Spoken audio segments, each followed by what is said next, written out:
High very good evening friends, আমি স্মিতা শাস্ত্রী। আমি আজকে চলে এসেছি এইরিস মেষ রাশির লাভ লাইফ প্রেডিকশন নিয়ে এপ্রিল 2026 জন্য, যেখানে আমি সিঙ্গেলদের জন্য, যারা রিলেশনশিপে আছে, যাদের অলরেডি ব্রেকআপ হয়ে গেছে এবং যারা ম্যারিড, তাদের প্রত্যেকের জন্যই কভার করবে। ফার্স্টেই বলি যে 1 এপ্রিল টু 19 এপ্রিল পর্যন্ত আমি বলবো মেষ রাশি যারা মানুষজন আছেন এরিসের, তাদের সম্পর্কের জন্য খুব একটা ভালো নয়। ইমোশনালি ডিস্ট হতে পারো, বা ইমোশনালি ইউজড হতে পারো, বা ইমোশনালি অনেকভাবে ধাক্কা খেতে পারো। তাই জন্য সম্পর্কগুলো থেকে একটু বেঁচে থাকাটাই বেটার হবে। এবার বলি সিঙ্গেলদের জন্য। সিঙ্গেল যারা আছো, যারা রিলেশনশিপের প্রপোজাল দিতে চাইছো বা কার কাছে নিতে চাইছো, তাদের জন্য বলবো আপ টু 13th আর আপ টু 19th এপ্রিল অব্দি একটু থেমে যাও, এবং তারপরে যে ডিসিশনটা হবে সেটা সঠিক ডিসিশন হবে। তার আগে কিন্তু তোমাদের ডিসিশন রংও হতে পারে ইন কেস অফ ইমোশন।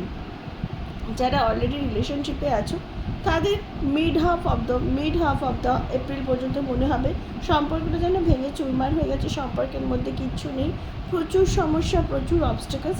কিন্তু যখনই মধ্য পর্যায়ে আসবে এপ্রিল মাসে, আস্তে আস্তে সম্পর্কটাকে রেকটিফাই হয়েতে তুমি দেখতে পাবে, এবং মনে হবে যে সম্পর্কটাকে আরও স্থিতিশীল বলে মনে করা যাবে।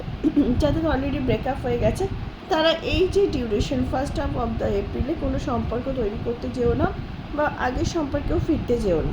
বাট সেকেন্ড হাফে তোমার যে ব্রেকআপ হয়েছে সেখান থেকে আগের মানুষ ফিরে আসতে পারে, বা নতুন কোনো রিলেশনশিপ তোমার জন্য ফ্রুটফুল হতে পারে।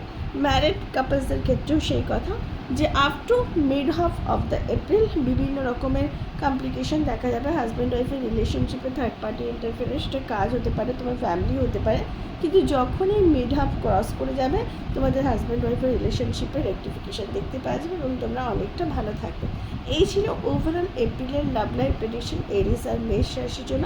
আসছি next video. Till then, bye bye, good night.